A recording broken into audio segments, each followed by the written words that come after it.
Hey y'all, I'm your host, Aaron Smith of the Offshore Marine Service Association. Each Friday, I'll bring you the Offshore Briefing, a quick rundown of the week's notable developments, updates, and news you need to know in the offshore space. Whether you're on deck or at your desk, we're glad you're here. All right. Welcome, everyone, to the Offshore Briefing, part of Maritime in America. As always, I am your host, Aaron Smith. And as always, I'm here with my co host, Ashley Smith and Angel Johnson. How are y'all doing today? Just lovely. Doing well today. Despite last night's storm's best efforts, though, it knocked out our, I don't even know what to say. It's like the energy post in the back, but it only knocked out one phase. So half of our house has electricity, but the other half doesn't. And it's might be more annoying than not having electricity at all. Prior to what I'm going to talk about today, kind of rearing up, I had what I'd been prepping because of, whatever happened to our house. And I was going to prep something on a few years ago in the DP industry. There was this group of people that wanted to have every vessel go through a crash sync of its breakers, which would mean one would be spinning and the other would be stopped, and then you would sync them up and just kind of see what happened. And basically what would happen would be a massive electrical shock that fried every system in the vessel. And so calmer heads prevailed and said, yeah, we don't need to fry every electrical system in a vessel to test the electrical systems of the vessels. But I've always, every time we have a power outage, I think about how the engineers and ETOs on our vessel just are able to work the electrical system of what is essentially a small town and make it work. So kudos to them. Kudos to Natal's electricians. They were awesome. Loved the guy. Free plug. Free plug. Yeah. Okay, well, hey, I'm going to kick us off today because we do have breaking news, and we just, and hopefully that this issue has been settled and settled successfully by the time this airs.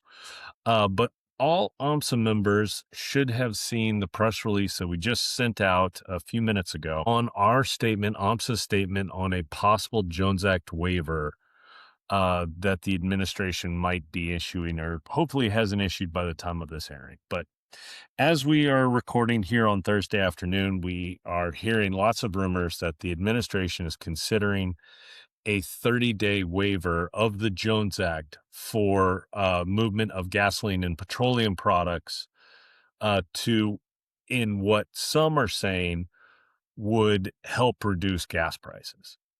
And just what I will say very clearly is, and this is in our statement, is waiving the Jones Act in an attempt to address rising fuel prices won't work and will only jeopardize American jobs, U.S. tax revenue, and the future of the American maritime industry. And even Jones Act opponents are questioning if a waiver will lower gas prices, which underscores their real objective here, which is not to reduce costs for consumers, but to advance a long-standing effort to replace hardworking U.S. workers with foreign crews on our own domestic trade. And, I think what is really important here is that the Trump administration has rightfully and strongly supported the U.S. maritime industry by producing a first-of-its-kind American Maritime Action Plan, or MAP. And AMSA strongly supported the release of that MAP because it will increase our national, our homeland, and our economic security by making investments in U.S. shipyards and U.S. job creation. We don't want to see that leadership undermined by those who want to replace good-paying U.S. jobs with underpaid foreign nationals.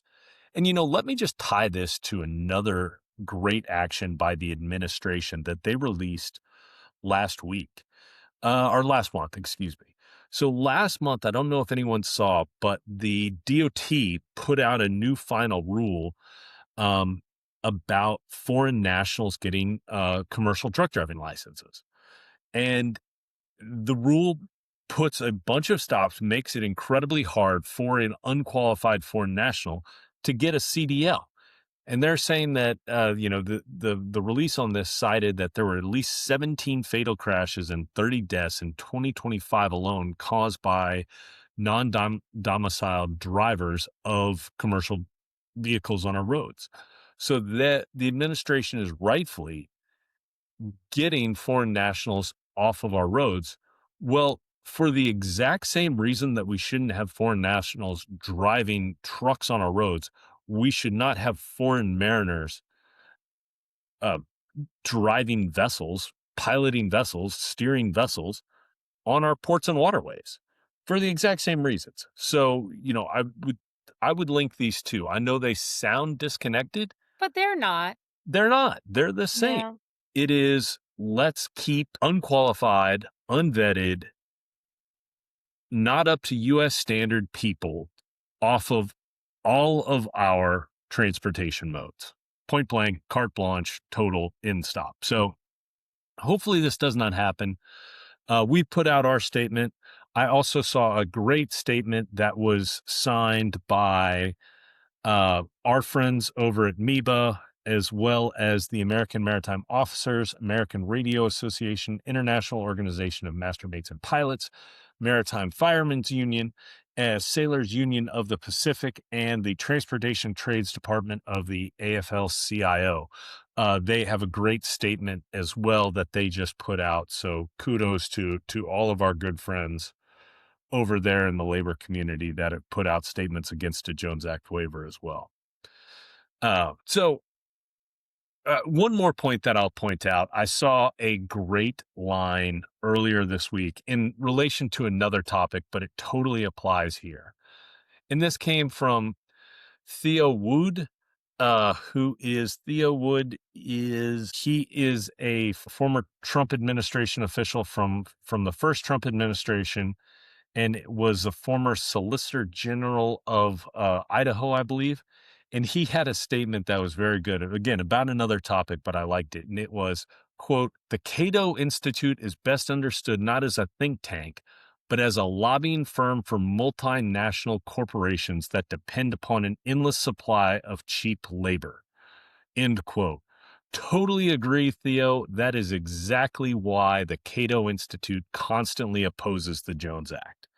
But you know what's funny today? Watching the Cato's Twitter feeds, which they are chronically on X, I should say, and that is even right now, as we're speaking, Cato is walking back the effects of this Jones Act waiver if it happens, saying, well, we don't know if a Jones Act waiver will lower gas prices. Well, that's the whole reason you've been saying that you support it. Now you're saying it's not going to lower gas prices, so you're going to just replace with U.S. jobs with foreign job holders, and it's not going to, and even you say it's not going to lower gas prices? Man, that's pretty bad. So that's what I've been watching and what I've been working on. What are your thoughts? Well, just to add on to that, I think it goes back to what I feel like I constantly am saying, and we talked about on our podcast with Rex, is have the conversations. Like, it shouldn't just be, oh, we need a Jones Act waiver because this is what's going on. Well, how about instead of just ultimately going to that well, we have a conversation with people about what do you have? How can we fix this resolution? Like, that shouldn't be the go-to, right? It should be have a conversation with someone. Like, we're here, we're ready to do the work, we have it. So that's my 2 cents on the topic. And not to bring up a bad analogy from our previous interview, but I'm scared. I feel like the waiver would just be a gateway Yes, you're right. to A worse cheap- things. To illicit Sugar high, drugs. if you will. A sugar high? Is that To what we're doing? illicit drugs. Wait, now to, because I'm so good at doing these transitions, now to transition into my portion. It always freaks me out when someone, like, when I say stupid stuff on the podcast, like just out of my head, but I forget that I've said it. we had our happy hour, which I wanted to talk to everyone about on Tuesday night in Mobile at TTB, and it was awesome. And we're definitely going to do it again next year. And we're definitely going to move forward with these types of events. We're going to go to IMX. If y'all go, please reach out to me now and help me set up this happy hour for all of our members, because it was just great. But as I'm talking to someone who was wearing the AI glasses, who works for he's from Mississippi but works for an Alabama company, right, Aaron? Or is it Mississippi? Yep. Yeah. But I'm not going to name names. Oh, no. He was quoting back to me, "Oh, that time you stole the Honda Accord," and I was like, "How did you know that? Like, how does anyone know that I took Heather McCardle's blue Honda Accord when I was in?" It was so funny. He's like, "Because I was listening to the podcast," and I was like, "Damn it, I have got to not say these things out loud." But back to my conversation with y'all right now. It was a really, really great happy hour. We were there, got some new members, talked to a lot of people, like the Highland insurance agents talking about Jones Act was so cool. Like, I just had a great conversation with them. We had, let's see, Vard was there, Greg Swift was there, Master Boat Builders was there, Coastal Marine, always have a great time with Anthony. Who else was there? Oh, Kevin Hopel, Don Herb Services. Thank you. He's the one that kind of told us to go this path. And Leonard Wilkers with On-Site was there. Trying to think of who else. I mean, so many people there. It was a good time. Hank with Steer Prop. Yes, Tony Hank was Brown, there. Yes. Aries Marine. Yes. Oh, obviously, Jeff Tommy Brown's Bachmeyer. lovely wife. Yes. Jeff Bachmeyer was there. Mm-hmm. Yeah. With the Power Pacific guys were there. Yeah. So anyway, it was a bunch of OMS members on top of non-OMS members who were. It was great to talk to them and kind of tell them what we do, and get them involved. And again, that came out from having conversations with members in Mobile saying, you should look into this. And we were like, okay. And we were there to support our members that were there. And we were able to give everyone a platform to bring customers together and mingle. So we realized we can do that just as well as we can do our regulatory help and our legislative help. Yeah, totally. I mean, we've always said, and we've always prided ourselves on having 3 objectives. Yes, we do the Jones Act lobbying. Yes, we do the regulatory work. Yes, I do the kitchen. Yes, I do. God, no. But the third plank, which is equally important, is the networking. We are in a relationship-based business, and we have to recognize And it. I do love that the networking, because, I would have just assumed networking would be like, I don't want to talk, like, I don't want anyone to sell me, or I don't want to have to sell anyone.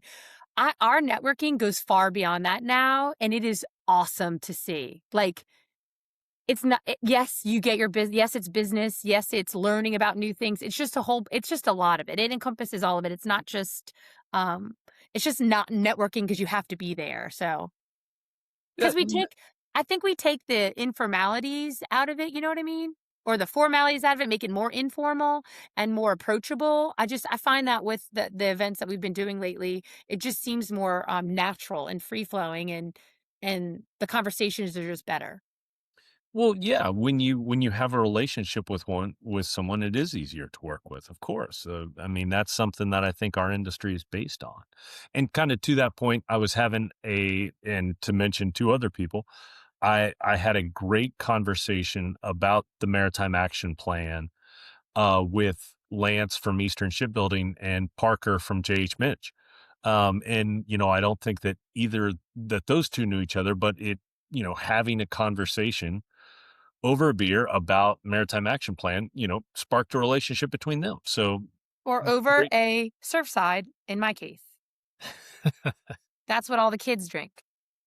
Did y'all drive to Mobile? Well, I drove, yes. He drove. I listened to a podcast. And that. By any chance, did you all see the SS United States? We did. We did, and so we were staying right by the water. Oh, I forgot to tell you this, Angel.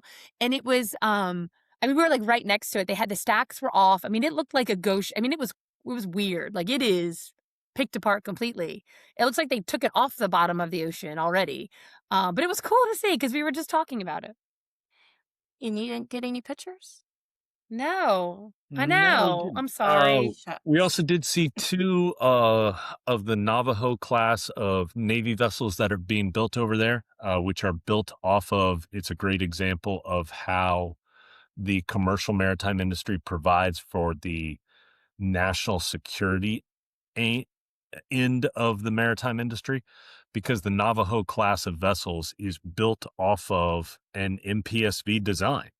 It is they look like a offshore supply vessel with a small subsea crane or an MPSV, but are used for naval purposes. So I saw two of those. I brought that up. If you didn't listen to last week's episode, we mentioned the SS United States while we were playing Truth or When False Aaron was wrong Maritime and I was Edition. right. So today we're going to have some maritime riddles. Are y'all ready for those? Sure. I'll only do two. I'll keep it short. First one's going to be hopefully easy. So, I have anchors, but never stay still. I carry cargo, but have no arms. I travel the world, but never walk. Who am I? A merchant vessel. A merchant I'll, marine? I'll give it to Aaron. It's a ship.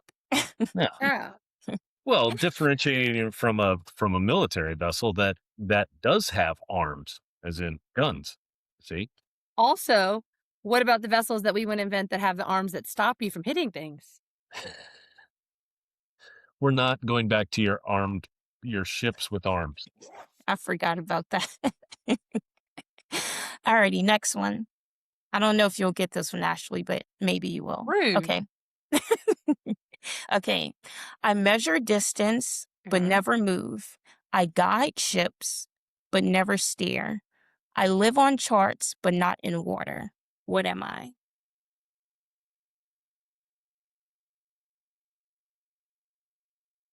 Did I stop you too, Aaron? Satellite? No, No, I don't know. What is it? Riddles are Now not my jam. You have stumped me. it's a nautical mile. Riddles are not my jam. Okay, I won't do riddles next time. Yeah. Yes or no questions. That's it for me. Good one. You got it. You stumped Aaron again. Kudos to you. I Look at know. me. I know. We got to get back to the vessel naming game. I like that one too. Oh, see, that was another one. It was going to be guess the fake vessel name. Oh, that would be a good one. I would. I'll do that one next Which, week. speaking of, that does. I think we have. Thank you for everyone who has submitted names. We might do one more call, but I think we have enough to do a bracket for March Madness for vessel names, and I think we're going to start kicking that off with the first round next week, I believe, maybe the week following. But we're going to do the vessel name bracket again. So if you have some last minute vessel names, please submit them via Offshore America on Instagram, so we can see if we can fill them out on any late seeds on the bracket. Got it. All right. Well, thank you all. I hope everyone has a good week and be safe. Happy Have a Friday. good one. That wraps up another episode of Maritime in America. We're proud to highlight the voices and stories that keep the American offshore industry strong. Thanks for spending a few minutes with us, and remember, the course ahead is shaped by those who step up and steer. If you liked what you heard, be sure to subscribe, leave a review, and share it with your crew. Tune in every Friday for your offshore briefing, and don't miss our next full episode, dropping soon with a very special guest's mariner's perspective. Catch you next time.